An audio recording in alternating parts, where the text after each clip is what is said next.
April is good. Got it. Good evening and welcome to the Monday, March 11, 2013 Board of Education meeting. We have special guests tonight, State Representative Pat Widlett, State Representative Indy Candelora, and State Senator Ed Meyer. This is our annual report from Hartford, if you will. With the board's permission, we're going to tinker with the agenda items and try to get our representatives and Senator Meyer up first so we can let them attend to their legislative duties. But we have a new agenda item now. Item 2 on the agenda is the Pledge of Allegiance. A new agenda item, thanks to the work of the Policy Committee. I'd ask Mrs. Dudley if she would to lead us in the Pledge of Allegiance.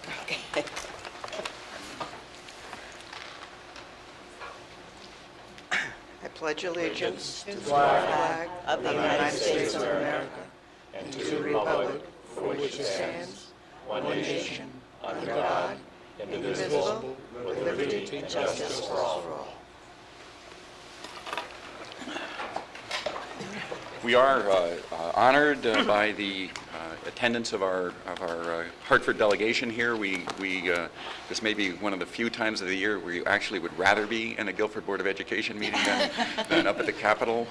I know Representative Widlett I ran into over the weekend, and she said that she had a hearing tonight, but would make every effort to have her vice chairman cover it. That she would very much look forward to being here, and we appreciate the efforts of all of you on behalf of us, and appreciate especially your willingness to come here. We know you are extraordinarily busy this time of year, and we do appreciate that. So, you know the format. I think all of you have been with us before, and just we'd like to know what's happening. What is it that would affect education? What is it that would affect municipalities that we should be thinking about? And what can we tell you about what are our concerns? You're senior. Oh, thank you. I'm the senior one of the delegation when it's convenient to be there. Well, there are a lot of things going on. We have a budget on the table that the governor has presented, and I like to tell people it's the beginning of the discussion. So there's a lot of discussion going on in the Appropriations Committee. Vinny and I both serve on Representative Candelora and I serve on the Finance Committee, which I co-chair.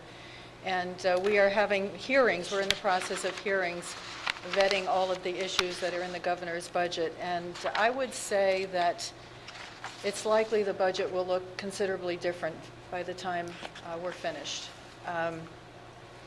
Just to mention, I'm sure you're concerned about the education funding.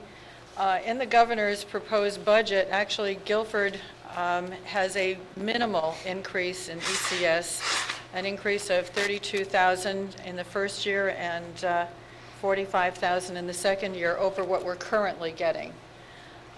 That's because of the governor's priority is education and job creation. So he has worked his budget in a way so that he is targeting spending in certain areas. Education is a priority, and in order to put more money into education, he is moving things around the table, let's say. One of the grants, the state pilot grant payment in lieu of taxes for state-owned property, is being eliminated. So the towns, or he's proposing to eliminate it, so that the towns actually would not get any reimbursement through that grant, and instead putting that money into the ECS formula. Otherwise, we are a hold harmless town, and we would just be getting flat funded. So it's controversial because there is a shifting of the way that money is being controlled within the budget. As an example, there is more money being proposed to go into LOCIP, local capital improvements, and into town aid to roads, so that the bottom line to the town of Guilford would be the same as it was before, except there are restrictions this time on how the money can be spent. So because there's more being put into capital improvements and town aid to road, that means the town portion of the budget is being squeezed substantially. It's very controversial. We're hearing from towns all over the state that this is not workable for them. So those are the kinds of things we are looking at. I specifically have been involved with the gun safety task force. I should say the violence prevention task force. And it was divided into 3 subcommittees, one on school safety, which I participated in, another on mental health, and another on preventing gun violence. The school safety subcommittee was very interesting. We had speakers come in and recommend everything from increasing school resource officers to the types of materials that are suggested to be used in school construction. But we had a focus on, if we can't send the money along to accompany all of these requests, then we are not going to mandate them. We're putting them in as recommendations. One of the recommendations which had consensus was to have every town have a threat assessment team and to have local police enforcement working with the Board of Education, with town officials, to sort of look at all of the schools in the town and sort of try to determine what the threat assessment is and what reasonable reactions might be, whether it's alarm systems or reconfiguring entrances. And part of the LoCIP, Local Capital Improvement Fund, has been redefined to include work for school safety improvements. So you might want to look at, if this proposed budget actually becomes a reality and that provision stays in, you might want to look at working with the town and perhaps designating some of those LoCIP funds into looking at your schools. We're fortunate enough to be building a new high school, but we have all of these other schools, and if there are alarm systems or any kind of reconstructing of entrances using different materials, those would be eligible to be used, LoCIP funds would be eligible to be used for those. Also, technology, school technology is incorporated into LoCIP this time. So we're trying to give you some resources to do what you need to do to react to what we all saw happen in Newtown. And I don't think there's anything that we can ever guarantee that we can do to prevent something like that happening, but it's sort of a wake-up call to all of us to take a look at our schools and see if there are things that we can do to shore up that security level. So I'll hand it over to Vinny. I think Representative Widlitz did a great job of summing up where the budget is, certainly, and I think the overall sentiment in the legislature that it certainly is going to be a fluid document. I think, given the difficult economic times, there certainly was an attempt in this budget to be made to keep the towns as whole as possible. In doing so, we saw some of our revenue streams, the grants to the towns and the schools, shift from being from sources like the Pequot into sources like bond funds. So there's more borrowed money coming to the municipalities. So it affects the towns and schools, well, more so the towns, in that it pigeonholes the way they can spend their money. But it does change the source of where that income is coming from. So I think that that's something we'll be taking a look at certainly as we move forward. But I think we all recognize that any kind of reduction to the towns is going to translate to a tax increase. So we're not really accomplishing anything from the residents' point of view if we just cut municipal aid. But it continues each year to be a very daunting task. I think there was one good budget year when I entered the legislature, and ever since it's just been deficit after deficit after deficit. And we're still hopeful that certainly the job market will turn around, and it's just a slow process, and it's a difficult one.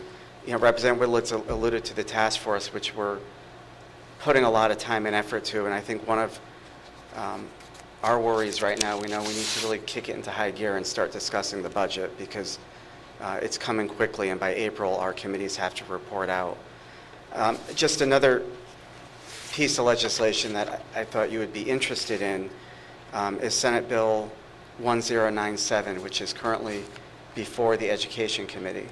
And that is dealing with teacher evaluations. The rollout for the teacher evaluations continues to be, and I don't believe the date changed, I think September 2014 or August 2014 is when the new rollout is expected. They're working through the pilot this year. UConn, I think, is putting together a sort of a program on how to do the teacher evaluations, and their report is due out January of 2014, which would give then the State Board of Education some time to be able to put together a recommended program for teacher evaluation. And I just think, sort of to editorialize a little bit, being part of the deficit mitigation discussions that occurred back in December, that we are certainly mindful of the various programs that have been put forth where funding has been cut. One in particular is the teacher evaluations, where this is going to be a cost to the schools, and that if the funds aren't available, especially to the State Board of Education, to implement it, then we need to look at rolling back those dates, the implementation dates. And so a suggestion I would have is that I have a copy of the bill if you'd like it, but this is on the Education Committee's agenda for a public hearing on the 15th, this coming Friday. And so you might want to just take a look at the particulars of this legislation, and it's an opportunity certainly for the Guilford Board of Education to weigh in on this issue if it's important. Thank you. Bill and members, one of our real issues is the governor's proposal to eliminate the property tax on automobiles. The cost to Guilford, if we eliminate it, is $3.7 million, which is not small change. And it's a tax that we're very tempted to eliminate because it's kind of a weird tax. Most states don't have it. It hits people, it hits poor people as well as middle class. But, you know, the fact is we can't eliminate that tax without finding a substitute. So we're fortunate to have Representative Widlitz as the chair of the committee that's going to be dealing initially with that issue. So. No problem. No problem. She'll take care of it. I want to be a little bit of an idealist on school finance and make a pitch to you. Connecticut is really fallen back in the country with respect to the state share of school costs. We're about, right now in Connecticut pays about 38% of the average school costs. Doesn't pay 38% of Guilford, but 38% on average. The national average with respect to what states are paying is much greater than that. I think most states are around between 45 and 50% of paying state aid for the schools. We have tried to head in that direction without success. Pat and I and Vinnie, your predecessors, have supported bills. The first bill we supported was that a school district would get no less than $1,000 per student. You don't get that, of course, from the state now. That went down. Secondly, we proposed that the schools would get 10% of the average school cost. So if your average school cost was $12,000 per student, you would get from the state $1,200, 10%. We failed on that. And one reason we failed on it, despite a couple of commissions that recommended us going in that direction, was we've been very timid about how to increase revenues to pay for that. And clearly, we have to get up to the plate and pass revenues for any major increase in ECS. That will be done, it seems to me, through an increase in the income tax at the higher income levels, at least over $250,000 per year. And we, the legislature, need a kick in the pants from our schools to tell us that it's unacceptable for you, with the income taxes that you pay to Hartford, to be only getting 5% back for ECS. And if we get that kick in the pants, and it comes from CABE as well as from local school districts, and maybe from the Connecticut Conference of Municipalities, I think we would be motivated to do something. But right now, we don't. We're not even motivated to increase the state share of special ed aid. That continues to languish. Special education is a total mandate of the federal and state governments. It has nothing to do with what you want to do, as good a job as you've done with it. So these are things that we have got to reach for, and I'm espousing, but I don't hear the cry in the background from the towns and the schools about it. I think we're going to, as we come out of this economic dilemma we're in, I think we're going to have to confront it, and I think it'll be a major step for Connecticut. It'll reduce the property tax. It'll pay for it in the places where it can be most easily paid by those people who earn the income to pay for it, and it can only lead to both property tax reduction and to better quality in our schools. Thank you. Questions? On the car tax issue, I mean, I understand that $3.7 million would be lost in revenue, but I assume it would mostly be made up in property tax, and so people who are paying less in car taxes would pay somewhat more in property tax. But wouldn't that have the effect of shifting the balance more towards the wealthier property owners, since they would be proportionally more invested in property rather than vehicles? I guess I'm just wondering how that would affect. Well, I think that the people in the districts that the three of us represent, would take a real hit from a property tax increase. I think our constituents would. There are other, I'm sorry. No, go ahead. There are other repercussions from that tax. Right now, we have a up to a $300 credit on the state income tax if you are below a certain income and you pay property tax. So in the case of renters, if we were, sometimes that is the only property tax bill they might pay, would be on a car. Certainly it would be reflected, the property tax would be reflected in their rent, but specifically they would write a check for property tax on a car. Now, if we do away with the property tax on a car, that eliminates any ability they have to get a credit against the state income tax. So that was sort of that took us a couple of days to figure out after we saw this budget. So it actually would benefit, in the long run, it would benefit the state by about $21 million. That's not a good enough reason to do this. And I think that what I'm hearing from my colleagues is that we need to rework this. This is not going to, it's probably not going to happen in this particular way. If, as Ed said, if you take away the ability to tax the cars, it's just going to be shifted into the general property tax on your real estate. So that may play out differently for different people, but I think basically we will be looking at a different way of doing that. The reason it's on the table is because you could pay 3 or 4 times the property tax in Hartford or Waterbury on the same car you'd pay a third of that on in Greenwich.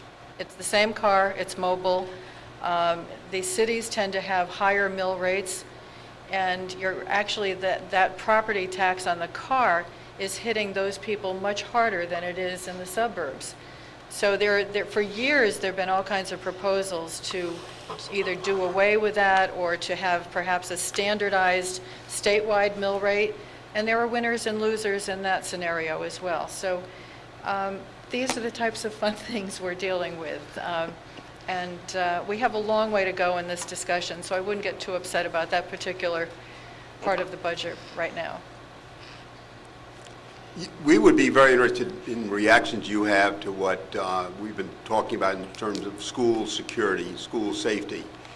Right now, I think we're very reluctant to do any unfunded mandates, okay?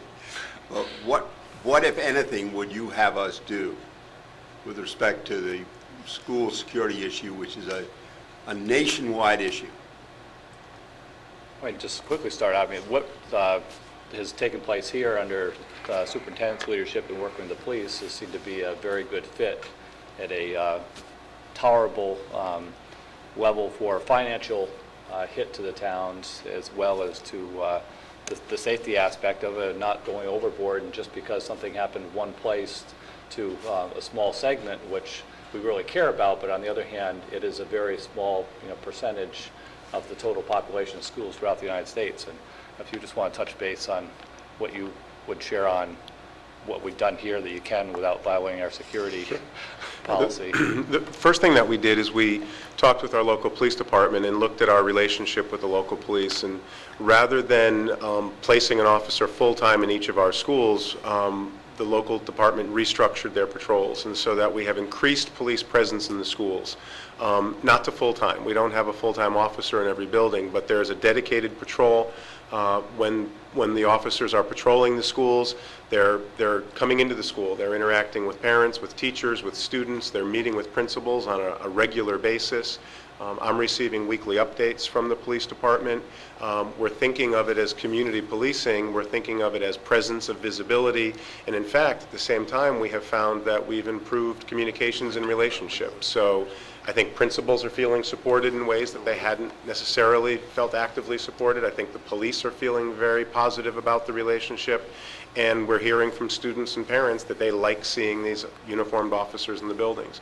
We're mixing marked cars with unmarked cars, uniformed officers with plainclothes officers, and we seem to be getting a very good response to that response. We've also looked at all of the buildings. There is money in this year's bond request to look at the entrances and maybe reconfigure some of those entrances with an eye on both control of the entrance, visibility, how do we exit and enter the public in and out of the schools during school hours, how can we control that better, and security components. And so we've tried to respond without overreacting. We've tried to make sure that we're taking people's concerns and worries into account, but that we're doing it in a way that's measured and that doesn't make the schools unwelcoming. Because even though we want to be safe and secure, we also want to make sure that this community feels welcome in their schools. And I think that we've struck a good balance to date. Okay, as Pat mentioned, there is in the governor's proposed budget, there is an increase for Guilford of low capital improvement program funds of about small, $31,000. You might be able to put some emergency buzzers for $31,000 in the school, something like that. Yeah, we'll look at the low. We'll follow up on Sure. that. Yeah, we will absolutely. I wrote that down much earlier in the conversation. Right, good.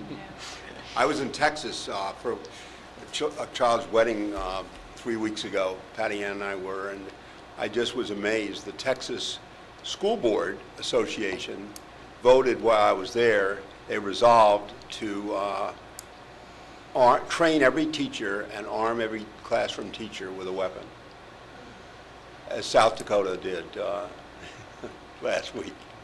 So. We haven't put that on the agenda yet. We'll see.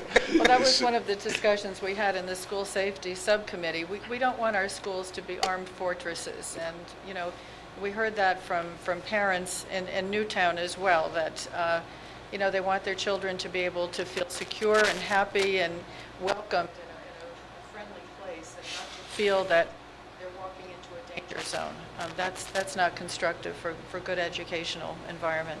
No, and I would say that I want our teachers focused on the responsibilities of challenging and inviting effort and educating every child every day, and not to be worried about the responsibility of having to care for an armed weapon in their classroom. That is not what our teachers should be charged with worrying about. They should be focusing on teaching and learning in their classrooms every day, and not have to be concerned about how am I carrying this weapon and am I securing this weapon? Our police officers are trained and trained and trained in how to manage those weapons properly, and it's something that they go into a profession to do. I would be loath to see our teachers asked to take on that responsibility. Well, you know more than, you've been doing these hearings all across the state. You know what the genesis of it is the feeling of helplessness, really, or the feeling of, or if not helplessness, at least frustration that an act that evil, that awful, that deranged, whatever word it fits, and I'm not sure any words fit, frankly, but, we want to be able to say that we can stop this and we can prevent something bad from happening. And so it's not surprising that you'd have kind of solutions that might in the abstract seem just unthinkable when you're responding to an event that seems unthinkable. I remember we talked about, how do we respond, and the week or two after that, the fellow got onto a school bus in Alabama and kidnapped So where does it end? If that's the road we're going to go down, where does it end? And I don't know that there would be an end, would there? I don't know. But so I gather what you're saying is the state is not likely to mandate any changes in security, but may well make recommendations along the lines of what you were talking about? Right. We were very, very cognizant of the financial pressures on towns, and we felt that it was not right for us really to make a mandate without sending the money along with it. And right now, we don't have a lot of money to do that. So so there were recommendations. One of the recommendations there was a subcommittee to look at mental health issues. Well, that's a huge issue that you cannot make snap decisions on in a few weeks. It requires resources. It requires some very thoughtful planning. And what we would like to do is to be able to identify children who are at risk for having these kinds of issues and sort of intercept that before it gets to be a problem for the benefit of that student as well as the rest of the community. So I think they're heading in the direction of recommending a task force to really to give close examination to that issue and see what we can do to help out. The school resource officers and any kind of social advisory infrastructure in the school system is something to be encouraged, but we're certainly not going to mandate it because we can't pay for it right now. Along the lines of guns and gun safety, and I know Representative Littlitz and you and I agree on this, but I'm chagrined that Connecticut, the home of Newtown, still is talking about better gun safety legislation, whereas New York State, our neighbor, has almost immediately after Newtown passed vigorous legislation, and just yesterday, Colorado, the home of Aurora and Columbine, passed rather, in my opinion, rather good legislation about gun safety. Why is it taking so long for this state, after Newtown, to stop talking and act? Well, I'll quote my speaker. The Speaker of the House of Representatives, Speaker Sharkey, has said over and over, we are under a lot of pressure. Not only the whole country is watching us, the whole world is watching what is Connecticut's response going to be. And he made a statement that he would like to react in a smart way rather than a rapid way. And I think that's what we're trying to do. And we're also trying to come to a bipartisan consensus. We don't want to be divided, and there are a lot of issues that are coming forward that we will be able to achieve consensus on. Maybe it won't be as powerful as some of us would like it to be, so there are still bills moving through the general process, the normal process of the legislature, addressing things that maybe we can't come to consensus on. So it's been a difficult process because we represent people from all over the state who have very strong feelings. And I was really shocked going to these hearings to understand the number of people in my state of Connecticut who feel that they need a firearm to protect their home and their family. To me, that was very shocking. I've never felt that way. in my community, but it's widespread, and I think it's a terrible commentary on our society today, that people feel that they genuinely need to be armed to protect their homes and their families. So, we represent a lot of people, a lot of different philosophies, and we are working very hard to come to a consensus, and some of us will go beyond that. But it shouldn't be a quick process, and I think New York made some mistakes in working so quickly. I'm sorry. Yeah, and Please jump in. and New York is paying for it. There's lawsuits that they're working through, and issues with failing to exempt, police officers under certain circumstances. So while they may have acted quickly and they were the first out, I think, as Pat said, we do really want to get it right the first time around.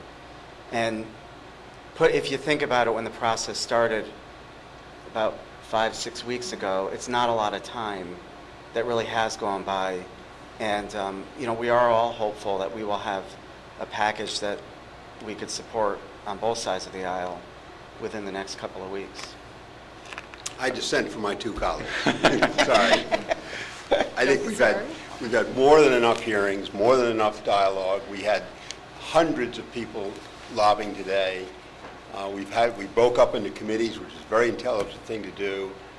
We have enormous amount of information, more than enough to act, and I am critical of the fact that we haven't acted, and I think it's sending a wrong signal to the citizens of Connecticut and to the rest of the country.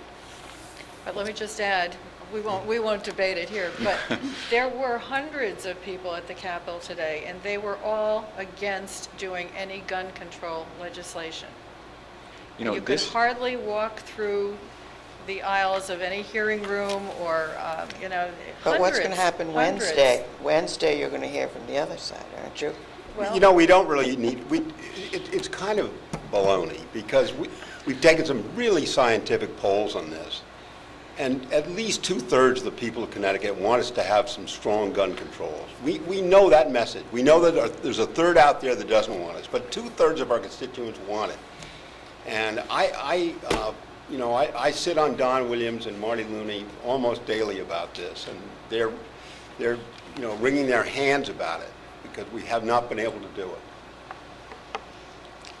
Well, let me follow up on the teacher evaluation issue, Representative Candelora, you raised, and you are right that it is a major issue for local boards. But it's a good issue and a bad issue. There's good news and there's bad news. The good news is it has forced local boards to really pay attention to the teacher evaluation process in a structured, thoughtful way that I think districts have struggled with or ignored, frankly, for years.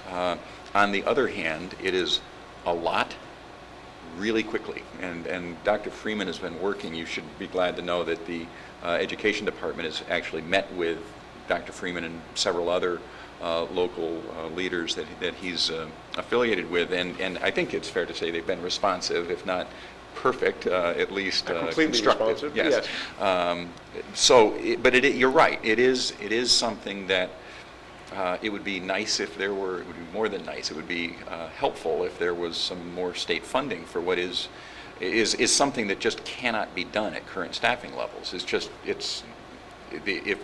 If the state thinks that we can do that level of teacher evaluations in the currently existing hours for administrators, it's just not possible.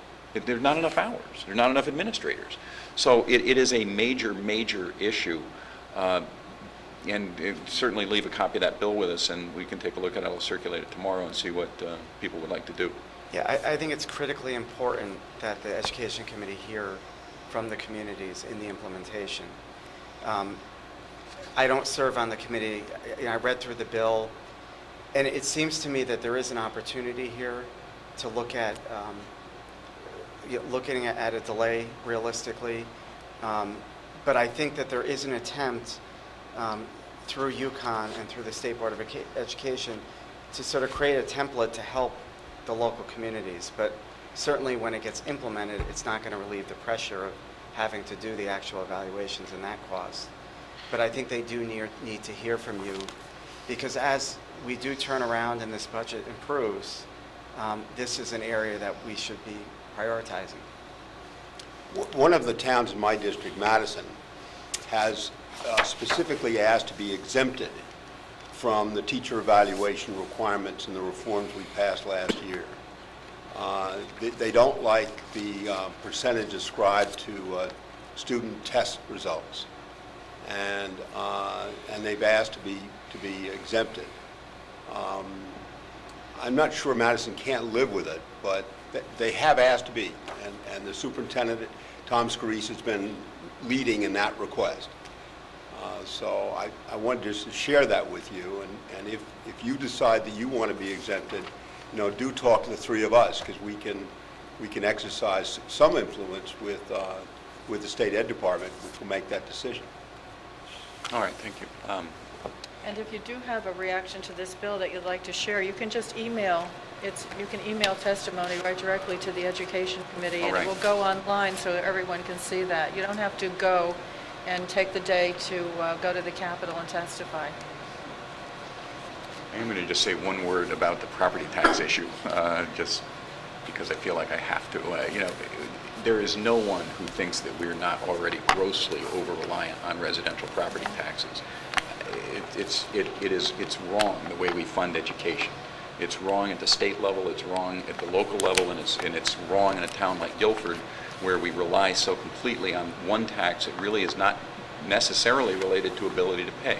And I think that while the thought of shifting money from the property tax to the income taxes is in the abstract a reasonable idea, I think the barrier to that is going to be a fairly long history of similar efforts that when they get implemented wind up getting undone. In other words, how would you guarantee that an income tax increase for certain people would not, then that led to a rollback in the property tax, then 10 years down the road lead to an increase in the property tax? And that suspicion is not wholly without basis. So I think, if I could urge you all to think big. Forget nibbling around the edges. It's the whole structure is wrong. Mayor DeStefano had a commission, as you know, 10 years ago that everybody agreed was very thoughtful and very careful and had some good ideas, and maybe people may not have been willing to sign on to the entire thing, but it had some terrific approaches at trying to balance taxes across a different set of different revenue sources, and there it sits on the shelf.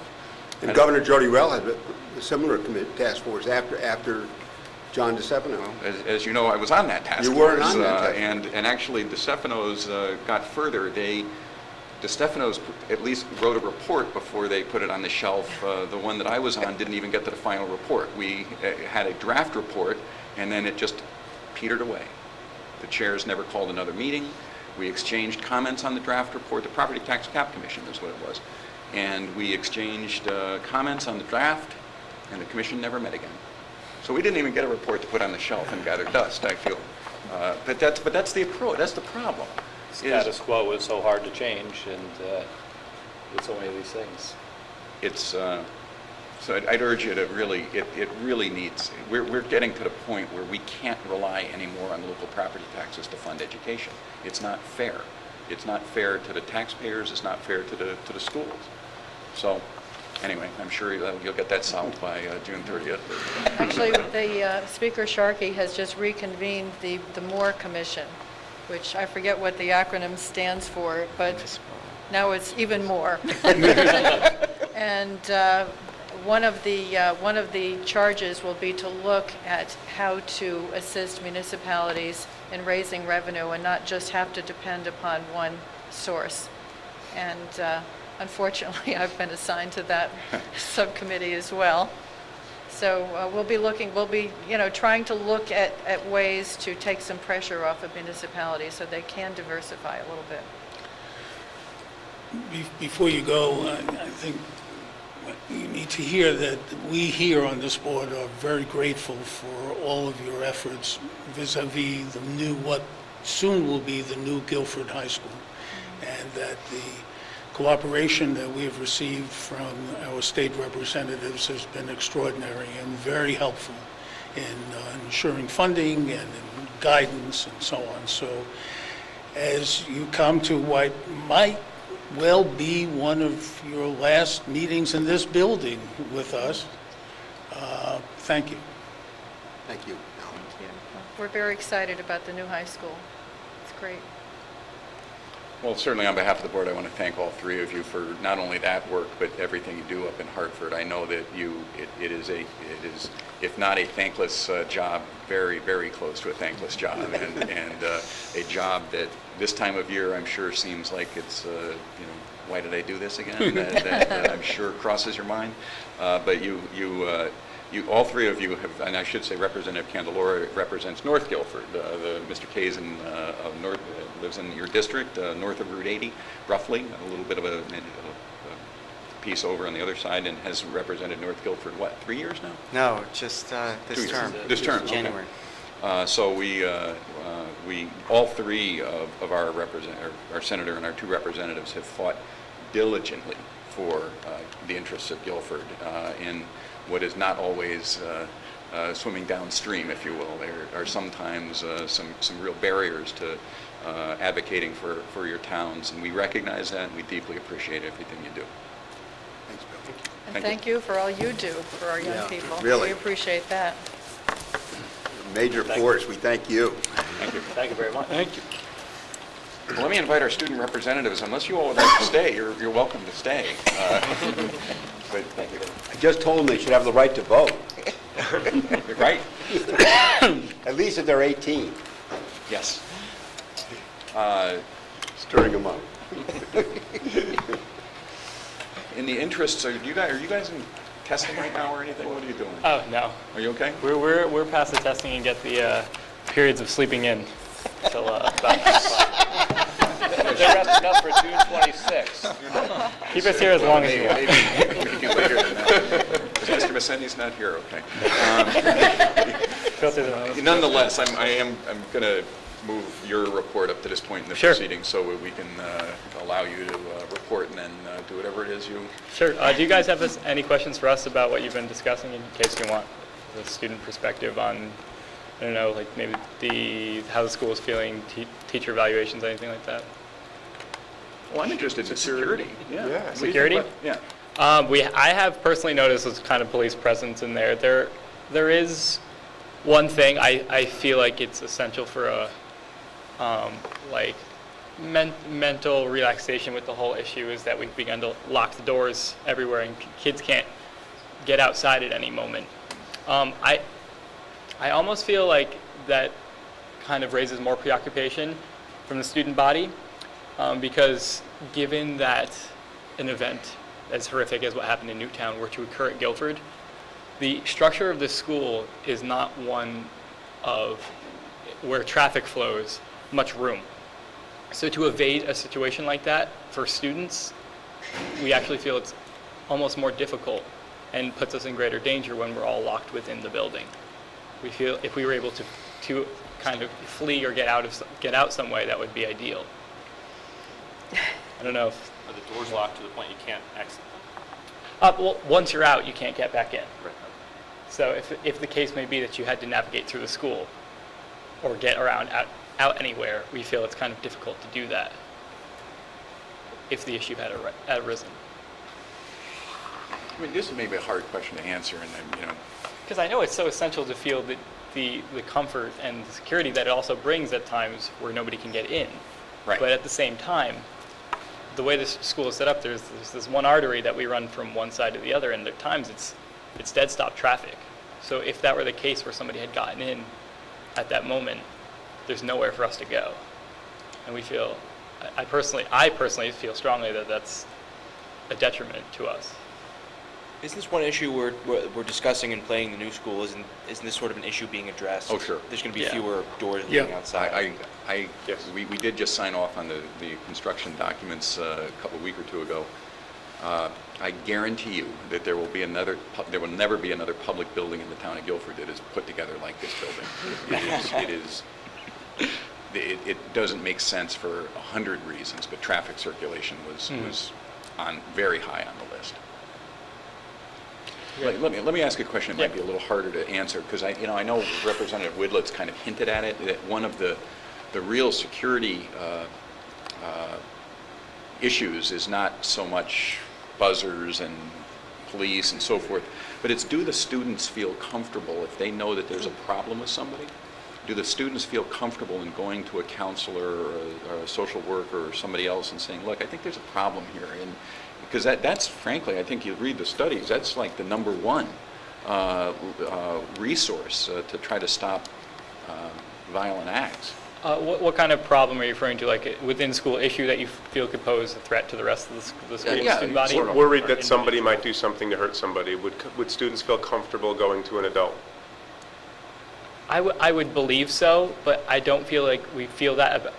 Well, personally, I don't feel like anybody in the school would be in the situation where they would want to do that. But The resources are available, if that's what you're talking about. we know they're there. Yes. I personally do. But Anybody I've talked to knows where to go. Is that message being conveyed, or are you getting It's that? not conveyed. I almost feel like it's more of tacitly understood that there is an outlet to go to, whether it be the Student Center East or any of the administration. People would feel comfortable approaching most of them. Question about teacher evaluation.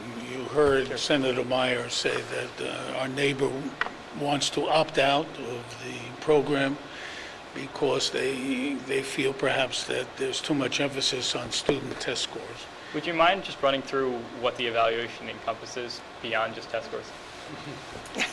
The new teacher evaluation is going to be built up of 4 components.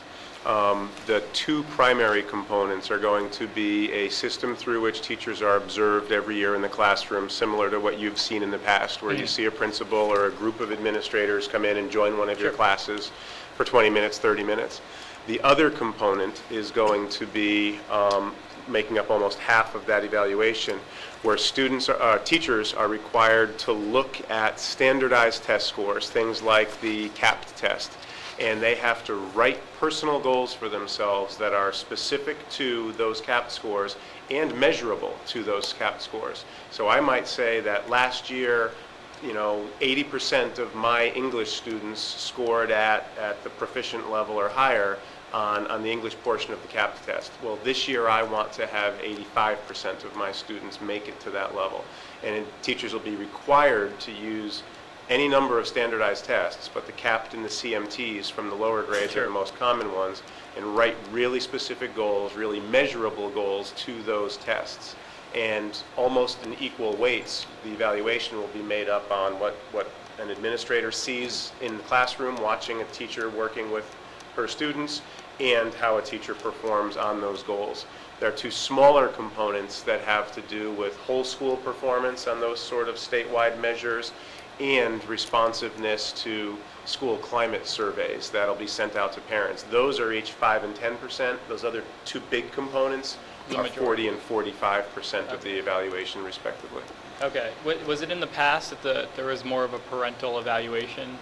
Because I know, from talking to some of the teachers about the issue of like how they're evaluated, a lot of them were very opposed to that because they don't feel that, as sure parents should have a say in what goes on in their education, but they don't ever have the opportunity to see what goes on in the classroom to say, is it really the teacher's fault or is the kid not responding to what's going on in the class? And I see where that's coming from, so I'm glad to hear that that's been. It hasn't been dropped. It hasn't been. But the way that is evolving is that it would be teachers writing goals to responses to those parental climate surveys. So schools will engage in these annual surveys asking the community at large, how do you feel about communications, about the accessibility, your ability to contact teachers, how are teachers getting information back to you?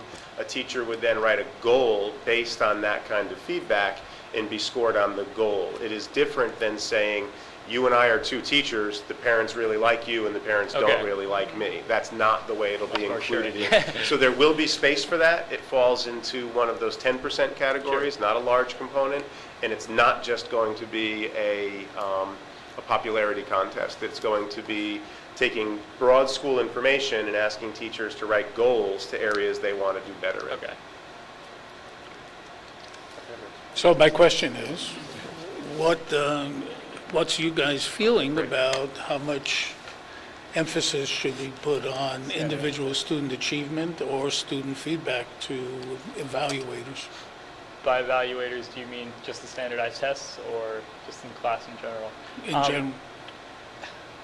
There's such a variation in the school depending on the level of rigor required for some classes. Even for some teachers varying, that I feel it really is incumbent upon the student to perform either way. I mean, because if we're using standardized tests as a measure, if a kid is doing well in one class because he's being pushed and the other kid isn't doing as well because he isn't being pushed, the kid still has the opportunity to go ahead and do it if he wants to make sure his test scores are okay. So I feel like it's a lot of the time it's the majority of the student's responsibility to make sure that these teacher evaluations are not biased toward just poor student participation. Okay. Do you think kids take the standardized tests seriously? Which ones? Which ones? Anyone's. Definitely the SAT and the ACT more than Because you have a CAP. stake in those. Okay, that's why I'm asking the question. And that's more of a do as best you can kind of test versus the meet a standard and you're okay, which is what CAP and CMT seem to be revolving around. Not that they don't want to do well uncapped, but the majority of their efforts for standardized testing revolves around the ones that are more important to them.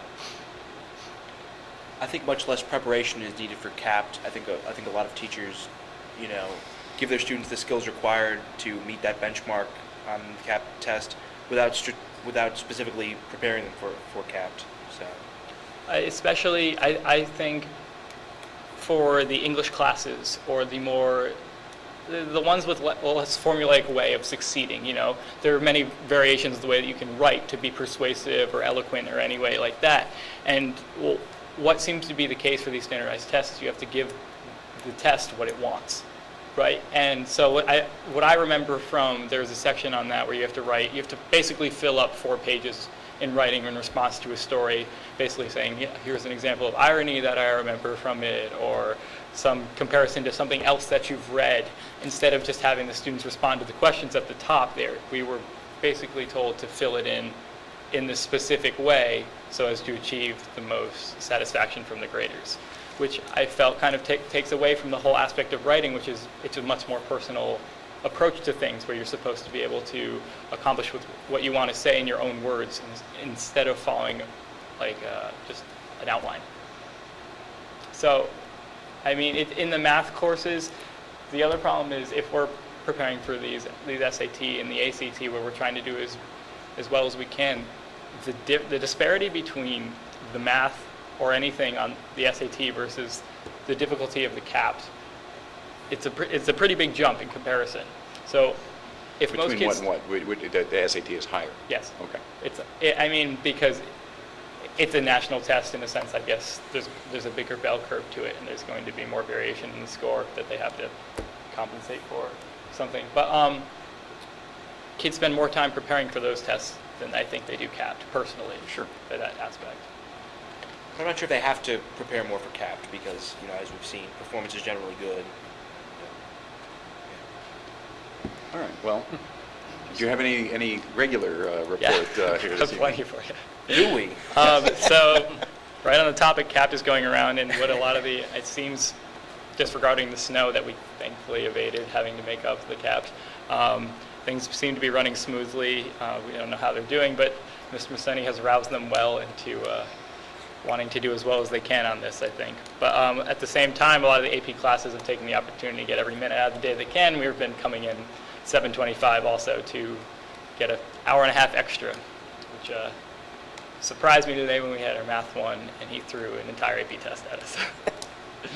And meanwhile, also we're starting the End the R Word campaign. A lot of students are trying to promote tolerance, and they're actually selling wristbands and T-shirts in order to promote this goal. And intramural volleyball is also starting. It gives students the chance to participate in sports. They get to create their own teams and their own their own T-shirts and stuff without having to place in an actual school team. So. It's been quite it's the popular event at the high school. I mean, there's so many teams now. As you can see, the parking lots are filling up every night because of this. Also, Woolsey Hall concert's coming up this Friday. The concert band will be playing, symphony orchestra, concert choir will be singing, Drew will be singing. Actually, I won't be. You're not? Yeah, it's not my choice, but it's a long story. So. We shall let it go. You win some, you lose some. Like that. There'll be a Lincoln Center or something like that. Yeah, he's playing at Carnegie Hall. That's what it is. Winter sports are just coming to a close, and spring ones are getting started, as you can see. Came straight from baseball and in the snow.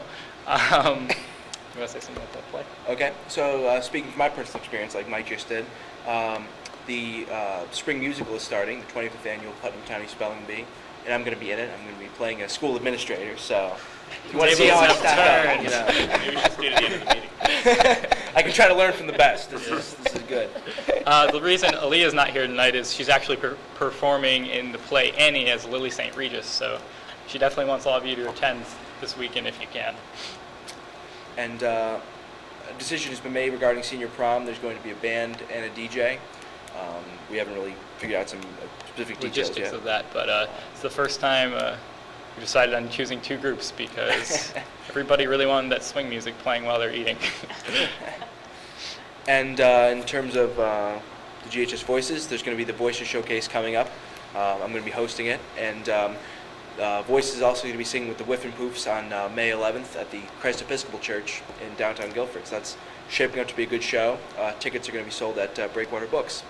And actually, my social studies teacher, Mr. James T. Powers, has recently published a book, Saving the Farm, about the preservation efforts going on with the Dudley Farm. And he recently did a book talk at the Dudley Farm last Sunday.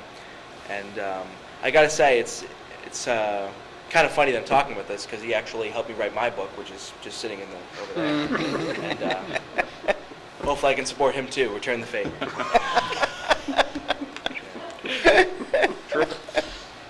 That's Any it. questions? Anything else? Anything else you guys want to? Well, thank you very much. You've been busy, but appreciate you joining us here this evening. And Thanks. Thank you. now, shall we go back to the agenda? What Do we have to? Why not? Let's see, where are we? There is, we need to take action on the minutes of January 14th, January 17th, January 23rd, January 28th, January 29th, February 4th, and the February 25th workshop.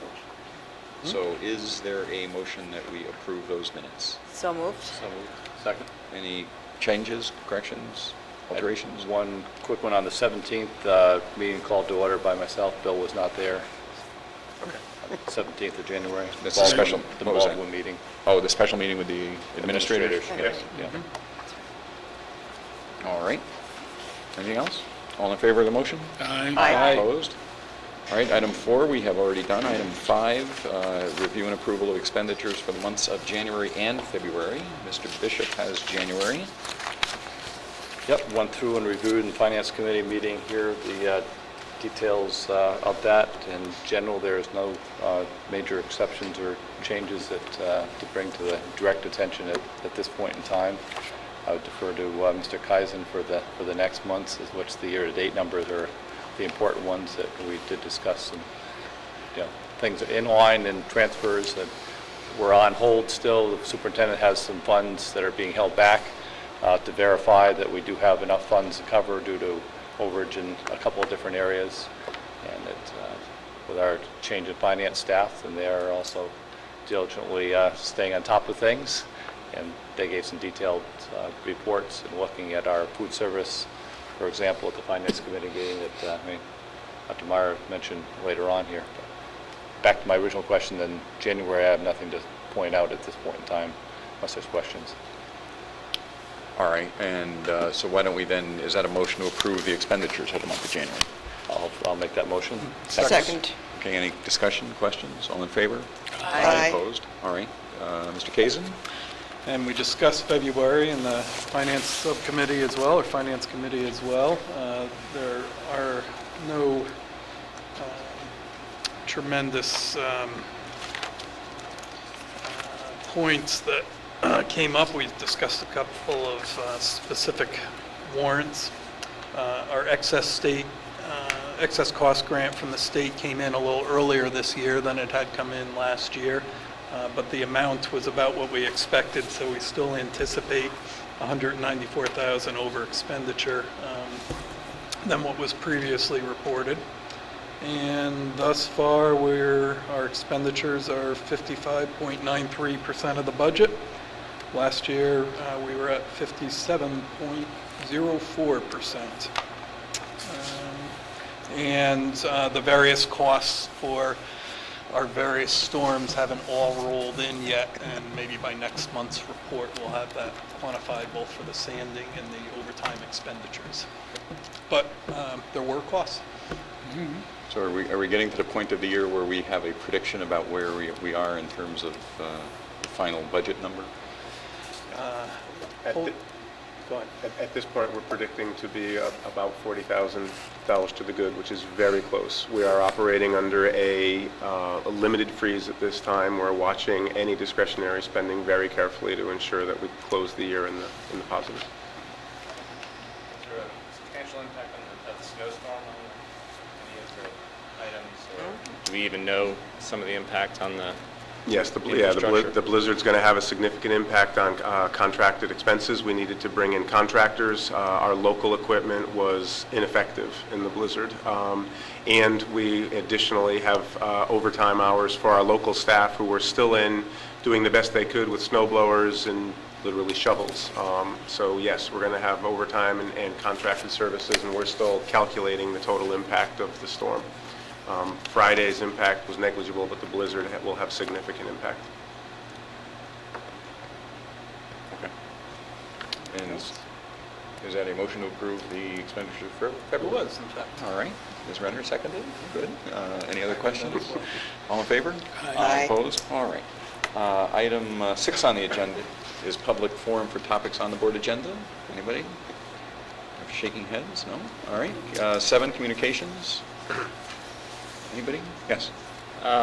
We received a couple of communications about the workshop on high achieving students. I also see it's on the agenda. I won't read the entire communications, but they were both supportive of the board opening that discussion. There was one question which the member of the public was not able to attend tonight, and I could either save that for your discussion or for the public questions. Why don't you save it for when Dr. That's fine. Freeman summarizes the... Yep. And the other communication I think many of us received was regarding the school calendar, and I think that is something that's on people's minds as far as how late we're going and if there's any talk of cutting into the April vacation. Go ahead. Is there a chance? You bet. We've received communications in the office as well. At this point, as we stand currently, the last student day is June 26th, and we have now moved 2 professional development days that had previously been scheduled as student days to the end of the year to be absorbed by staff members on the 27th and 28th. Those were days that were originally scheduled for Election Day and March 28th, I believe, but are both being moved to the end. By statute, we need to have student days completed, 180 student days completed by the end of June. So we have the ability to absorb 2 more snow days or other emergency closing days should that be necessary. The statute applies to all students, including seniors.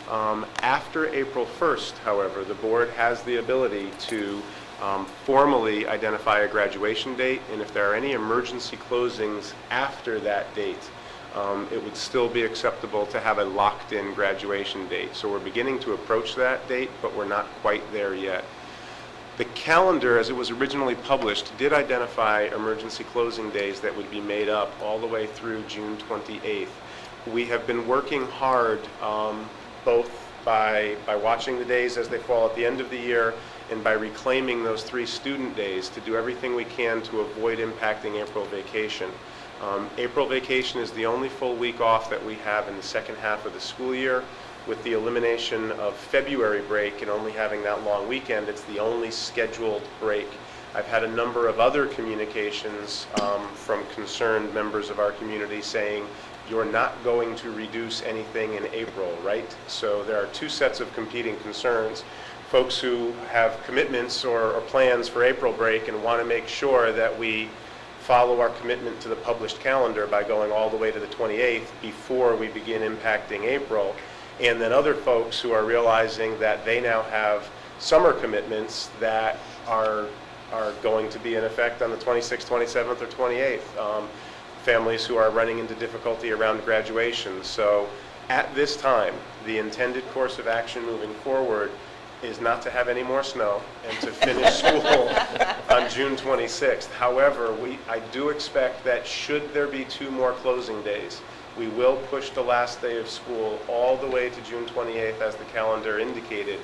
Anything beyond 2 emergency closings, another blizzard like we had, and we will absolutely need to be looking at April vacation and taking days from the end back into April vacation should that be necessary. I have had no indications from the state of any suggestion of a waiver on the 180 days. We continue to monitor that. If my opinion is asked, I will support a waiver, but at this point, there are no indications. And in past years, even with the very difficult winter of 2 years ago, there was no openness to the idea of waiving 180 days. Other local districts that have more than 180 student days have begun dropping their days beyond 180, but right now we only have 180 days. We do not have the latitude to eliminate student days at this time. The chatter on the CABE listserv is that there is a 0% chance of getting a waiver of the 180 days, with the exception of Newtown. Yes. But anybody else, forget it. So I think we should not count on that as a realistic possibility. Yeah. Okay. Just as they balance off, everybody's talking about achievement and how do you get the most in and educate your kids with the curriculum, then that's the other reflecting part. And dare say it that you're going to be having 80+% attendance, hopefully at those ending days, despite the chatter, regardless.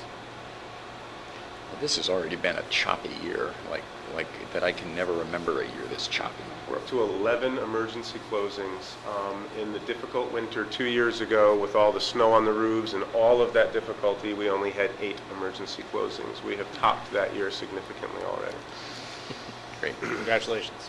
There were only 2 last year. You know it's bad when your kids are saying, look, can we go back to school tomorrow? Yeah. That's exactly right.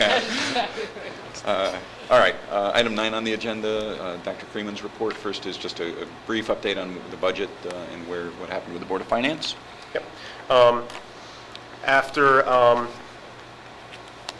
a rigorous process that included work of the administration team, conversations here with the full board, board meetings with our leadership team, public hearings at this level, committee meetings with the Board of Finance, full meetings with the Board of Finance, public hearings at the town level, the Board of Finance has approved our budget and moved it forward in the town process without change. I again want to take the opportunity to comment that I have very much come to appreciate the process and the way in which that process works here in Guilford. The opportunity to include specifically the Board of Finance in early conversations, I think just adds tremendously to the ability to have an open and transparent process that can focus on really clear budgeting and clear goals in the budget process. A process that many other communities have where the Board of Finance comes to the table very late, doesn't understand the priorities that this board has set, isn't clear on why decisions have been made, and have to be brought up to speed when the budget is already a completed document, I think leads to antagonism. It can lead to territorialism. And I just want to say, going through my second budget process, my first full budget process, I really think that the process here is something about which this community should be proud. We put together a budget that I think is responsible, is balanced, and yet is very targeted and very sharp, and will continue to move us forward in the areas that we continue to think are of immediate importance. And really, there are 3 large areas of focus in this budget moving forward. We talked about one quite a bit already. but the implementation of new mandates from the state, not just around teacher evaluation, but we also need to remember that there are new mandates around principal evaluation and professional development that are coming to us from the state, and this budget supports the implementation of those mandates. Additionally, this budget supports the local development of capacity to keep and to educate more of our special education students in their Guilford schools, which I think, one, is the right thing to do. And as we look at the information that came from our futures report, we focused our energies at addressing some of those concerns. And secondly, I think will also be a financial efficiency for the community. And finally, and I think underpinning both of those, as well as essentially all the work that we do here, is a focus on a thoughtful and a well-articulated implementation of the Common Core state standards. In this budget, any component of this budget, whether it was an existing component that we rolled forward or a new investment, can really be explained by touching on one or two, or in many cases, all three of those areas of focus. Our budget moves forward at a 2.98% increase. We will continue to get information about our budget out. I do want to point out that our website, as of Friday, contains a 15-minute video overview of our budget and of the priorities that are embedded in that budget, as well as the complete budget document for anybody who would like to go through the entire document. We are scheduled for a town meeting on April 2nd, which will then move us forward to referendum, which is tentatively scheduled for April 9th, not formal until we go through that town meeting. I would want to thank the members of the administrative team for the work, this Board of Education for the rigorous dialogue that we had around the budget, and I would wholeheartedly encourage the community to support this budget as it moves forward. Just to underscore, Dr. Friedman, this was one of the few years that the Board of Finance unanimously approved the budget, which I was delighted to see, and they had lots of similarly voiced positive comments about the process that they were engaged in with us. They also unanimously approved our bonding proposal. So I thought it was a terrific dialogue, really. They asked some very thoughtful questions, very well-reasoned questions. I guess the answers they got, they found satisfactory anyway, enough to vote favorably. I did get one other piece of information today that I think is kind of interesting, that there are 53 districts that have reported to the Connecticut Association of Boards of Education what their increases are, and the average is 3.13%. So we are below. Not only is our per student spending below average, but our requested increase this year is below the average of at least those districts. And Cheshire, 3.7, East Lyme, 3.3, Fairfield, 4.6. There's an 8.3 in here, boy. Where's For that? East Haddam? Small district. Small district, so they must have been something that, Yes. either a special ed or an administrative issue or something. So Right. they obviously Disproportionately a affect very smaller small budget, yes. Yeah, but there are some very respected districts that are Madison 3.5. There are some very good. Trumbull 4.5. It's. I think we're grateful for the amount of work you and Mr. Bowden have done this year, and the rest of the administrative team in presenting a budget that did get the unanimous support of the Board of Finance, and hopefully will be favorably viewed by the citizenry. What's the next item Yep. on your report? I also wanted to take this opportunity to continue the conversation, but also to provide an update since we're on camera tonight. But at your last meeting on February 25th, it was a workshop meeting that ended up having, in fact, a very healthy agenda. One topic on the agenda was to open up a conversation about the support that we offer for some of our highest achieving students in the school district. I think that there were approximately 40 parents who came out, as well as the full administrative team, to be part of that conversation, as well as other items that were on the agenda. The structure of the evening was that the administrative team started with a presentation about the history of support for high achieving students, the work that we were doing currently and where we saw that work leading us. And then really the bulk of the conversation was a conversation. It took the form of parents sharing their stories, asking questions, and became what I thought of as a healthy and rich dialogue that we expect to continue. The administrative team has continued that conversation, and I want to give you a little bit my sense of some of the takeaways from that conversation and where that conversation continues to happen within district. I heard three large themes that came away from the evening, takeaways that we need to continue to carry with us as we move the conversation and the supports for those students moving forward.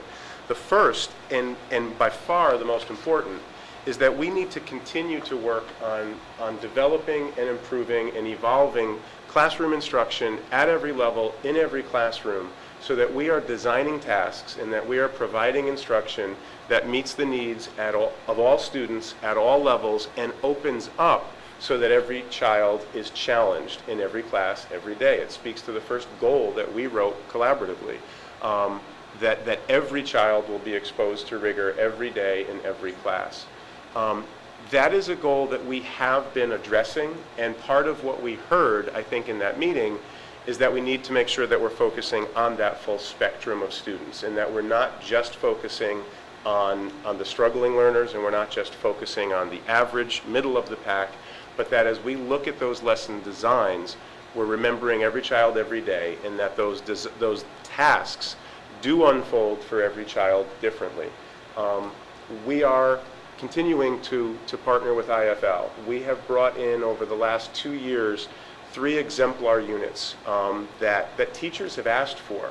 When we talk about the Common Core and when we talk about providing rigor every day for every student, teachers need to have the conversation, they need the training, but they also need to see the examples. And so we have rolled out rich units. These all fall in the English language arts area, but we've unrolled rich units at the 2nd grade level around the topic of nutrition, where students are reading nonfiction, they're reading challenging text, and they're looking at research and they're looking at data.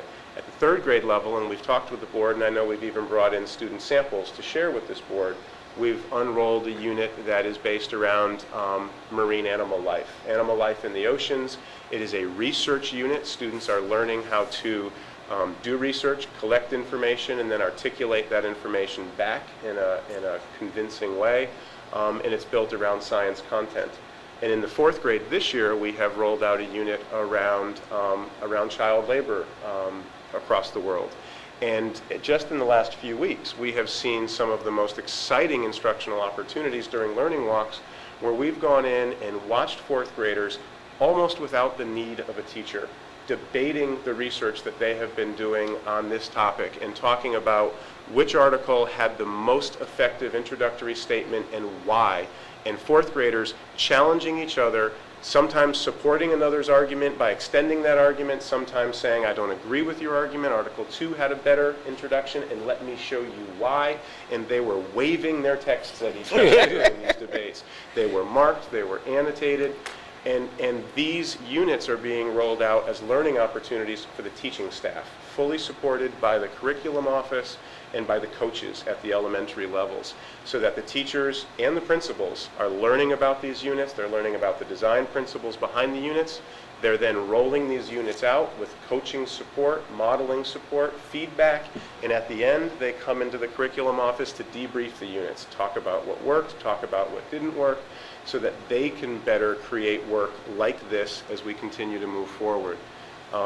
The coaches continue to support teaching work in the classroom at the elementaries. We know that we're looking to expand our coaching model by 50% this year, going from 4 coaches to 2 coaches in this proposed budget. We have brought on a math specialist this year who is working, and just today, Dr. Keene and I had a chance to review the presentation that she has put together for professional development with all K through 2 teachers this Wednesday about how to make mathematics instruction rigorous and how to move beyond running equations to really doing deep thinking about problem solving and allowing all students to think at their own levels.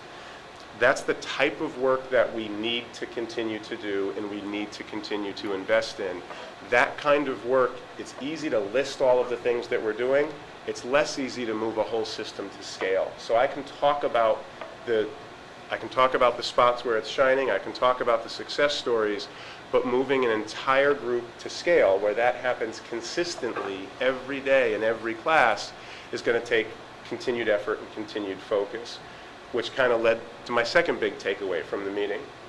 Communication and how we document the support for individual students in those settings, how we identify the needs of individual students in those settings. And I don't mean identify students, I mean know what individual students need in those classrooms, and then how do we communicate those needs and those interventions from year to year and from school to school. There is clearly frustration around communication when it comes to students who are achieving really well, and we heard a number of students who said, parents rather, who said, I can get to the point that this year's teacher begins to recognize what Ann needs, and I begin to get that addressed, and then the school year ends, and I move to a new grade, or I move to a new school, and they feel like they're getting to know somebody and they're getting to know their child's needs all over again. So as we look at how we can better follow and better communicate around these students, we want to look at things we've done in the past that we think have been successful and learn from our own practice. So the idea of taking the SRBI process, which is a process that has been in place for special education students, and modeling some of the forms, modeling the protocols for communications, and using what we've learned to track these students is something that we want to work on. Virginia Brown and Paula McCarthy are meeting later this week, and they're taking the SRBI process and shifting that to apply to students who are at a different place on that continuum. That's not to suggest that the needs of students who are achieving at the very high end are the same as students who are struggling to achieve. But communicating around kids we can learn a lot from how we've communicated in the past. And my final big takeaway was that we need to continue to support and to resource the individual teacher who is making modifications or adjustments or challenging or creating interventions around individual students. My first comment was talking largely about the whole curriculum, but we also talked quite a bit about differentiation in that meeting, and we talked about how our understanding of differentiation is evolving. It's becoming more sophisticated. It also remains a challenging thing to do in the classroom. We need to know that we are resourcing and supporting the teachers properly so that they can do the things that we're asking them to do. In large part, that falls back to some of the same resources. It falls back to a coach being able to meet with an individual teacher or a whole PLC and say, tell me about Ann and tell me what the frustrations are and how can I give you suggestions and how can I help you shape a program that's going to better meet that child's needs. We may need to look at new resources or additional resources to bring into the classroom so that you have more options to meet that child's needs. And we may need to think about the way we're investing. To be quite honest, to start on next year's budget cycle, we've started thinking about if we're learning from what we've done well, and if we're putting it together with what we're hearing from meetings like that one, we heard pretty clearly from the parents that it's not English language arts that we're frustrated around or where we run into those challenges. It's in math. Now, Maria Carreri, who is doing that PD training with K through 2 teachers just this week, next month will be attending a workshop along with Dr. Keene, along with some of our principals, on meeting the needs of high-achieving students in the area of mathematics. I think that's the title of the workshop. It's very close if I didn't get it exactly. But we have one position that does that. And is it time to begin thinking about coaches in the mathematics area? We've done well in English. I am not suggesting fading the support in English language arts in favor of math, but I do believe that in-district embedded support for professional development is the right way to go. And if there's a need that we need to meet, then that continues to be a philosophical approach. So do we need to start talking about coaches in the area of mathematics to support the work that Maria has been doing and that the teachers are doing in the classrooms? I continue to believe that the right place to meet the needs of students is in the mainstream classroom. I continue to believe that the classroom teacher is the right person to do that and that a heterogeneous, mixed community is the right place to do that. But we need to communicate better. We need to continue to improve our curricula spoken whole, and we need to make sure that we're supporting and resourcing teachers individually so that they can support individual students. We expect to host another conversation about this later in the year. This update will not be the last that you hear about this. I'd like to host at least one other conversation where we invite parents back in and lay out a little more clearly where we feel we are, where we identify that we need to go, and get response and feedback so that we are including the parents in those conversations as we move forward and not just informing this parent group about what we're doing as we move forward. That's a great summary of what took place there, and I appreciate your listening and skills and reflecting back upon that. And I would agree with you. There's different learning styles of every single individual, and where is it that ones who are strong in the mathematics and the science area is a weakness in the American economy and in the infrastructure that to reflect upon as opposed to worldwide, and where we're supporting that, then those children aren't necessarily strong or as interested in the arts side of things, and they only go so far in that, but yet pick up on the other end of it. So, thank you. And we did spend obviously a long time on this last week, but you know, I hope that the overall takeaway was that this is important to our community. It's important to the board, and I certainly think you can count on our support to do anything reasonable to try to increase achievement at all ends of the spectrum. So when would you think that you might want to do that meeting that you were just talking about? I haven't looked at a calendar yet. Well, I mean, before the school year? Oh, yeah, I'd like to do that before the end of the school year, and whether it would have to be posted as a special meeting or whether we could look at the workshop schedule through the end and see if we can add it as a second item to something that's already scheduled as a workshop meeting, but it's something that I definitely want to make sure that we keep talking about. It has led to significant conversations at the school level and at the central office level. We've continued the conversation and want to make sure.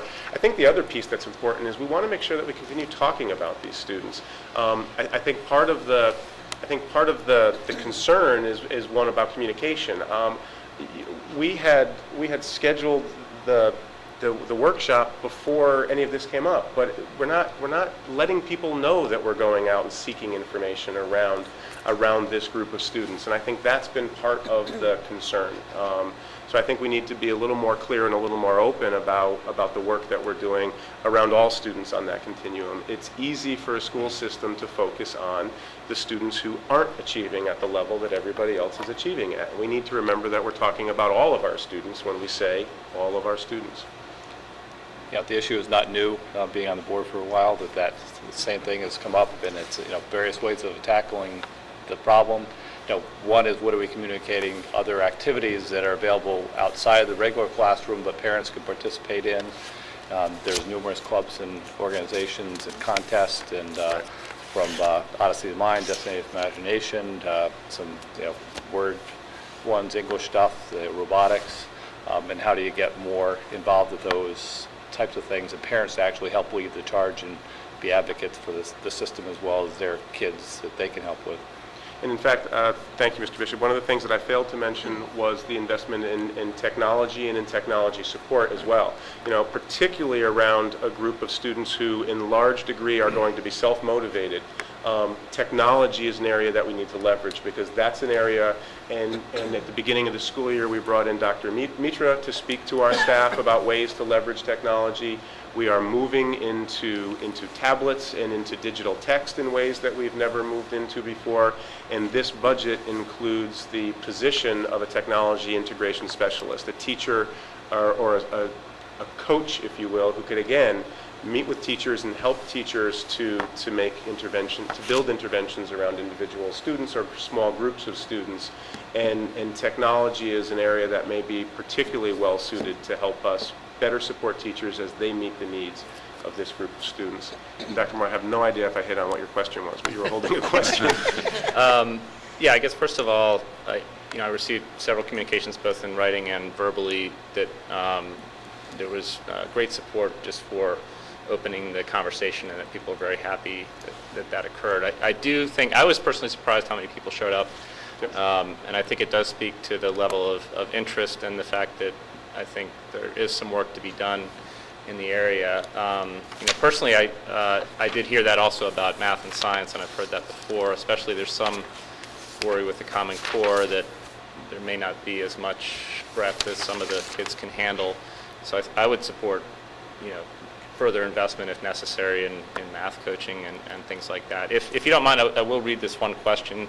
It touches on the one of the things you mentioned. I'm not sure exactly how you mean that, and you don't have to answer this now. We can save it for the workshop that we have. But the communication was, I attended the recent Board of Education workshop about serving high achieving students.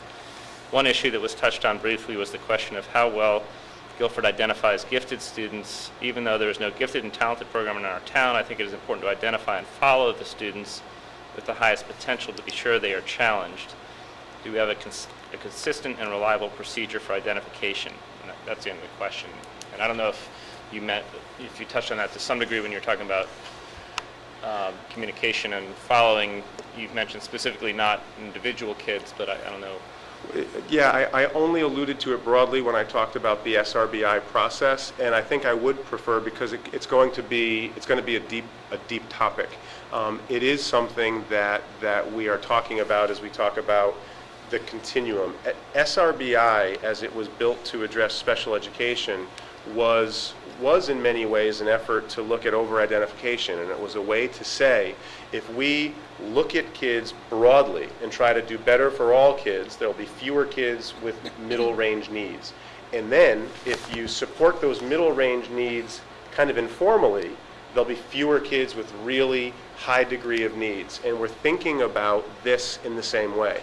And the way that I labeled my 3 takeaways was sort of structured in that. First, we have to make sure we're looking at rigorous, challenging tasks for all students every day. And if we're doing a better job at that, there's going to be a lower level of frustration and less need to identify a student, because you're not going to have a student who's maybe feeling bored or maybe not feeling challenged or maybe not, the high school students referenced it, working to their own potential because there's that degree of internal motivation. If we do the right things in the right way, then I think we do have an identification process that works, and we can talk about that in greater detail, what we're using, at what grade level it is intended to be used. We're doing some looking at that tool right now. Paula McCarthy and I had a conversation about this just this morning. I know that she and Mrs. Brown are following up on that conversation later this week. So broadly, that's the sort of structure, but I'd rather go into greater detail after we've had a chance to meet a couple more times and do it in a larger audience. Okay, well, why don't we defer anything more on that for tonight then, and we can certainly take that up at some kind of a meeting. It may have to be a special meeting. I don't know. I mean, we've had, of course, if the budget goes through, we won't have any more budget meetings. So we'll have a lot of time on all it. sorts of times. Yeah, we won't know what to do with all of our time. Looking at our calendar, I was sort of thinking it may need to be scheduled as a special meeting, and I wanted to consult with you. Yeah, we'll see. before throwing We'll dates work it out. We'll work it out. It's an important issue. 9.3, is there anything else on teacher evaluation? We did talk about it a little bit, obviously. We did talk about it a little bit. I did want, if I could, sort of clarify a little bit and give you a very brief update on the work that we have been doing.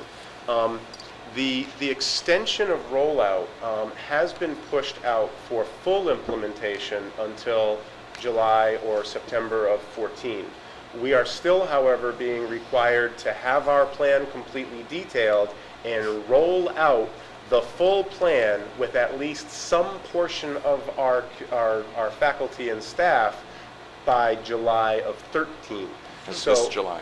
Yeah, this July. Dr. Keene, in case you were not clear. So there is some slowing down of rollout. We will have a year of partial rollout, which I think is helpful, and I really appreciate the fact that the State Department did listen to that. If I'm disappointed, it is in that I'm still unclear as to how much latitude within the individual plans is going to be allowed. I do believe that there is some growing room for towns to tailor their local plans, but it does still feel very much like we're being required to take a 46 regular and we're being allowed to tailor it to fit us, rather than being allowed to completely custom design right from scratch a suit to our own measurements. And so I am very proud of the work that the group that has been meeting has been achieving. We have had a committee that's been meeting for some time now that is made up in largest part of teachers. There are building administrators, central office administrators. Mrs. Dudley represents the Board of Education on that committee, and we have done quite a bit of work in full committee and in small breakout group. We have created a local Guilford framework for observations that is built on the Connecticut Common Core of Teaching, but is built in the language of the principles of learning, so that it honors and continues to build on the good instructional work that we've done here for years. We are taking some liberties with the state plan. We are trying to shift our focus on the work that the students are doing rather than on what the teachers are doing in the classroom, because we do believe that the work the students are doing is more important than the work that the teachers are doing. Those fourth graders could have debated about child labor for 20 minutes without adult intervention. And that didn't allow the teachers to take a coffee break. That was because the teachers had gotten them to that point. And that's when we want to back up and get out of their way and let them have at it. And the teachers were there and listening to every word so that they were ready to go back and plan for the next day's activity. So we've shifted our focus, we've rewritten our language, and we are trying to build a process that actually focuses on instruction. So rather than building a process where I'm rating and scoring you, and at the end of the year we sit down and look at a spreadsheet of all your tally marks, that at the end of the year we can have a holistic conversation about your instruction and what do you need to focus on next year as areas of growth. So I really am proud of some of the work that we've done. We've continued to talk with the state. We're asking for early opinions from the state. We're sending them drafts and asking for comment back. And now we are wading into that second large component of goal writing, and how do we look at student measures and help teachers to write really effective goals that are going to help them be better learners. We're working with all of our neighbors and colleagues. Dr. Keene and I have met with Mr. Scarice in Madison, and we've gone over the Madison plan. We know what Madison is doing. They've got some really exciting ideas, and where we can, we're going to try to borrow from Madison. We've also had Mr. Powers, who is the assistant superintendent in Waterford, that is one of the 8 pilot districts this year, who are doing the off-the-rack state plan this year. And Craig came and spent half a meeting with our evaluation committee to talk about the experience that Waterford has had, and we are charting somewhat of a middle course between the Madison model and the Waterford model. And it is tailored to Guilford, if not custom designed for Guilford. It's also something that will continue to evolve. It's open for annual revisions. So I know that we will do a good job with it. I know that it won't be perfect. I expect that this is a model that will continue to evolve over years. Our plan is still due to the state on April 15th, even though we only have to implement it with a portion of our staff in year 1. I fully expect that we will be here at a regular meeting on April 5th, I believe, doing a fairly detailed presentation on the components of this plan so that we can at least have your consent to move it forward to the state for review. I don't expect it's going to be completely done when we send it in on the 15th, but I think it'll be done to a level that the state will be able to understand the direction we're going and give us feedback, direction, or approval. So we'll probably be bringing a mostly complete document to this board to show you the work that we're doing, and I'm sure we'll be submitting something that is not, publication perfect to the state, but done enough that they'll be able to see the direction that we're going. There will be a lot of training that will be involved in this. Those 2 professional development days at the end of the school year, much of the administrative work over the summer, and then work when we return with the teaching staff to make sure that we're explaining it in a way that is clear, that is digestible, and that teachers can feel comfortable with as we move forward. It won't be with the full staff next year. It'll probably be with approximately a third of our certified teaching staff next year who will be in the new plan, and we will carry 2/3 of our staff in the existing evaluation plan until we get to year 2. I would encourage any board members who want to email testimony that I still think that communities like Guilford and Madison could have been granted greater latitude. We perform at a very high level, and the way to motivate better performance from employees, from professionals, from artists who are performing at a really high level is different than the way that you support and encourage improved performance from folks who are at a lower or developing level. And so I think that there's still room for conversation on that front, and I will consider whether or not to submit testimony myself, and if I choose to do so, I will certainly make sure that all members of the board see the testimony that I choose to submit. Well, you know, I think it's certainly fair to say that from the board's point of view, we would support you doing what you think is right rather than trying to do what the state thinks is right.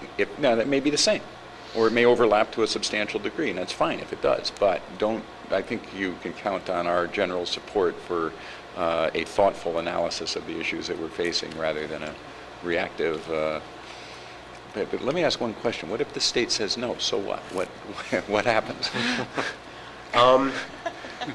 If the state rejects our plan, the expectation is that they will give us guidance and they will tell us what we need to do to bring it more into compliance. And that is an interesting position. I honestly believe that there is value in observation. I have used the golf pro analogy over and over and over again. It doesn't matter how good you are. Going out and practicing your game with a professional who is, it's the same as the coach analogy. There is always something that can be given to you that can help you to do better. And I think that a process that helps us to get towards really professional, critical honesty in evaluation is positive. People don't want to be patted on the heads. If I pay a golf pro $100 to take me out and shoot 9 holes, I don't want him to tell me, great job. I want him to pick my game apart. I want him to make me better. I don't golf, but it's a good analogy. I think there's value in evaluation. I think that we can take what the state is asking us to do, and we can really generate positive value from that. I honestly believe that. I do think that the state could have made the process easier on us by opening more broadly. When the governor rolled out the legislative initiative around education, there were 6 principles, and I don't remember all of them, but number 4 I remember. Number 4 was releasing really high-achieving districts from the fetters of regulations so that we can unleash innovation in the state. I don't feel unfettered by this process. I feel to some degree that we are working really hard to shape this in a way that will be positive, and I think if we had been given a little more latitude up front, we could have come to this more easily. I honestly believe that we will chart a middle path. We'll be somewhere right of Madison, we'll be somewhere far left of the state plan, but I think that we will come up with a plan that works very well for Guilford. And it may take more than 1 year to get it exactly right. But the evaluation committee is required to stay in existence. It's not an ad hoc committee that will create a document to be shelved. This committee will then monitor the results, will help shape professional development moving forward, and will be able to revise this document year to year. So there will continue to be more to come, and I do appreciate the encouragement. If I choose to submit testimony, I will be bold in the testimony and share it with all of you. That's fine. I also, again, though, I just want to say, and I don't know if I said it clearly enough tonight, I do applaud the State Department for listening. I have been invited to meetings with the commissioner who has said, clearly something has to change. We're here to listen to you. We're here to make changes. They're making the changes. I just think that the changes tend to be a little more incremental than I would like to see. I'd like to see maybe some broader change, or maybe some change that is more differentiated for districts that are already fairly high achieving, to make a connection. Thanks Okay. for going to bat, so. Yeah. All right, anything else on your report? I think that's it, at least on the agenda. That's it, other than to note that I am attending a joint meeting of the state and federal legislative committees tomorrow at CAPS. I know that evaluation and Friday's testimony will be on the docket, so I was going to make it through that meeting before making any decision about submitting individual testimony. All right, as well. let us know how that goes. I will absolutely keep you filled in. All right. Question. Yeah, I'm sorry. Unrelated to teacher evaluation, at our last workshop, we approved the documents for the new Guilford High School. And if I remember, it was to go to the Yes. State Department, and they had a finite period of time to decide whether they have the time to approve this or not. So where do we stand? Thank you for the question. We were at BSF, which has now been named, but everybody still calls it Bureau of School Facilities. We were there Monday and Tuesday. We came away with about 2 pages of notes, which is average. It's not an unusual or large amount. The architect is responding to turn those notes around, at which point they will accept the documents and then tell us whether or not they can complete their 30-day review or not. So we're looking at approximately a 7 to 14-day turnaround that our architects thought they would need to address those questions, those notes. So we're about almost a week away from that. There is a building committee meeting tomorrow night, so we'll get an update on how the response is going, and we should know in 2 weeks whether or not we go to local review or whether or not we accept state review, and that places us about a month away from that date, give or take, to bids hitting the street. So it continues. It's good news, and it continues to be exciting news. Thank you for the question. I failed to mention that. All right, the board agenda, item 10 on the board agenda is a couple of personnel items and a couple of retirements of some substantial note, eh? Yes. There are 2 proposed resignations. One is Deborah Butler, Baldwin Middle School, 36 years of service. The other is Estelle Ketches at Baldwin Middle School, 36 years of service, and that's a resignation for the purpose of retirement. Is there a motion to ratify those resignations? I would like to make that motion. No, I'll second that. Okay. Comments? Both exceptional teachers that the school system will miss, Baldwin will miss. Both of my children had sketches. Well, and I met Deborah Butler during the union issues. She used to be the president of the Guilford Education Association back in 2008 and 2009, and when the Hartford Courant editorialized about the cooperation between the board and the teachers union in Guilford alone, by the way. Yes. I think it was an A for diplomacy or something was the headline. That was in no small part due to Ms. Butler's thoughtfulness and willingness to think outside the box, if you will. So I certainly think, she, in addition to being a terrific teacher, she exercised leadership at a particularly difficult time in the history of the district, and I'm sure she didn't know that the economy was going to go in the direction it went in when she agreed to become the president of the union, but she did an outstanding job under the most difficult circumstances that we've faced here, and Mrs. Ketches is obviously an institution up at Baldwin. My girls have her now, actually, so. Cookie. Yes. Not So- to see how well our age disparity here, Bill, but 20-some years ago, then is when my oldest had both of them. Well, obviously, it speaks for itself, doesn't So, it? yep, they're... All right, so a motion's been made and seconded. Is there a motion, all in favor of the motion? Aye. Opposed? And there are 2 other resignations. Maria Clark, first grade teacher at Cox Elementary School, effective March 8th, and Susan Kennedy at Baldwin, grade 6, effective March 15th. Is there a motion to ratify those resignations? So moved. Both will also be missed. Yes, Yes, of course. actually, the girls have Mrs. Kennedy as well, who has been very involved in some extracurricular things like the Audubon Club and is another outstanding teacher. And I take it we should ask what's the arrangements to address the We'll rest of the year. be putting long-term substitutes in place in both locations. I believe folks who may know students in both of those situations already. And Dr. Clark has been a member of our evaluation committee and has been a wonderful contributing factor to Cox as well. And these are opportunities for both of them, and we wish them both well. They will both be missed. All right, motion's been made and seconded. All in favor? Aye. Opposed? All right. Well, I hope you'll convey to all of them our appreciation for their work.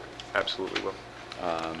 Item 10.2 is to approve a $2,780 donation from the Guilford High School Booster Group for assistant coaches' salary. That's an exhibit. Is there a motion to approve that? So moved. Second? Any discussion, questions? All in favor? Aye. Opposed? All right. And then item 10.3 is to approve a $15,000 donation for the Guilford High School Music Boosters for the purchase of new uniforms for the marching band. Is there a motion we approve that donation? So moved. Second. Any discussion, questions? All in favor? Aye. Opposed? I assume, Dr. Freeman, you will thank those representative groups and express the board's appreciation to them for that, I feel compelled to mention again that as long as we don't do pay for play, this is the kind of support we get from our parents' groups. And the history is that in towns that that do charge for extracurriculars, things like this dry up. I'm happy with the status quo. The band contribution is expected to be installment 1 of a 2-part contribution, so it's only the first half of the total contribution. Wonderful. Well, that's Very, outstanding. very much appreciated. That's outstanding. That is terrific. Item 11 on the agenda is receive for possible action recommendations from the policy committee. I think this is just received tonight? We got, okay. Yes. All right, so do you want to summarize those? No, I'd let Dr. Bellis-Tracy do that. I wasn't at the meeting. Barbara's absence, she asked me to chair this meeting, so I will go through these. There are obviously a number of them. The first, revisions to Regulation 6011, the class size. This was actually first brought to the Policy Committee's attention at our November 26th meeting. And we tabled action at that time because we were looking for a little more information that Dr. Keene was able to provide us in terms of class sizes in other districts and current research, just so that the committee could feel comfortable in making a decision. And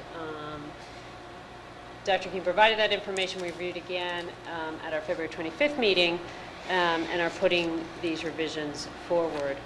I think mostly what you'll see here is simply support for the previous document with a few minor changes. We obviously don't have a transition kind of class or grade anymore, and just tightened up some language and updated the names. For instance, we don't have a home economics anymore, but family and consumer science. Okay. So.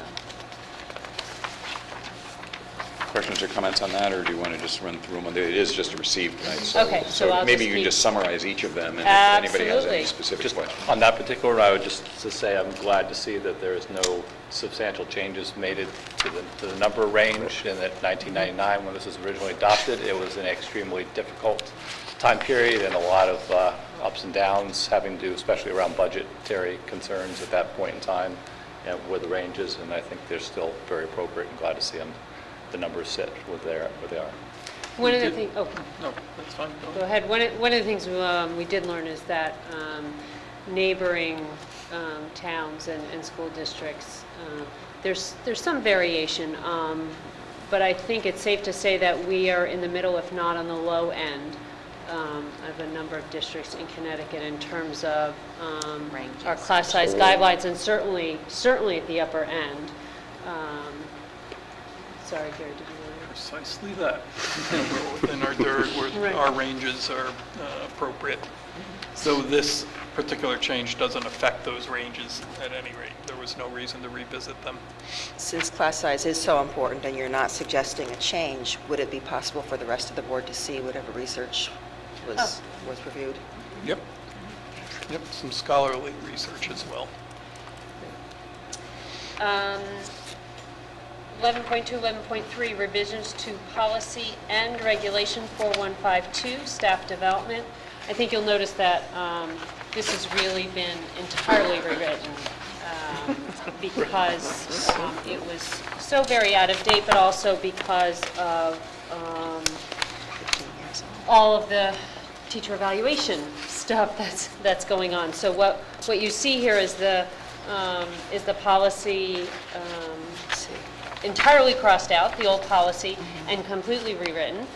And then what follows in 11.3 are forms and documents that used to be required regarding CEUs, travel requests, et cetera, that are no longer necessary. And again, a complete rewrite of the regulations. So this is certainly something people may want to take some time to read before we move. It's worth reminding the board that CEUs no longer exist. Any questions? All righty. The next one is revisions to Regulation 5118, attendance and excuses. This is a revision, or these are revisions that affected specifically high school students, and clarified again kind of what's an excused absence, what's an unexcused absence, and shored up some language there as well, including things like taking out references to quarter courses, meaning a course that lasted only a quarter, which doesn't really exist anymore, and even small things like language that previously identified the dean as the reviewer of cases or appeals to loss of credit to the appropriate administrator, since we have a number of administrators that might serve that role. Is there anything, Dr. Keene, that you wanted to add to that? Or? The only thing is, this does reflect a change from the definition of excused and unexcused absence that was put into effect last fall, and the committee is also going to be looking at the one for elementary schools or K-8 schools, and around, I think it's called attendance and truancy. And it is ready to go. The principals really helped put this together using the guidelines from the State Department. One of the sense of urgency around the high school was to get this one in and approved as soon as possible, to get it into the course catalog and some of the other early publications. But the elementary or the K-8 one will also be reviewed by the committee at our next meeting. But this one had more of a sense of urgency due to some printing issues. Okay. Removal of Regulation 5140, work permits. This is a regulation without a policy, first of all. Outdated. Consultation with CABE has indicated that we're not required to have a policy, and in fact, we have processes within the district that identify current procedures. Forms are posted on the district website. They're available at Guilford High School, at the central office, and updated every year. So that this is just a recommendation to remove this entirely. All right, and with that, we're going to take a short break so that we can change the whatever recording medium we're using. Bits and bytes.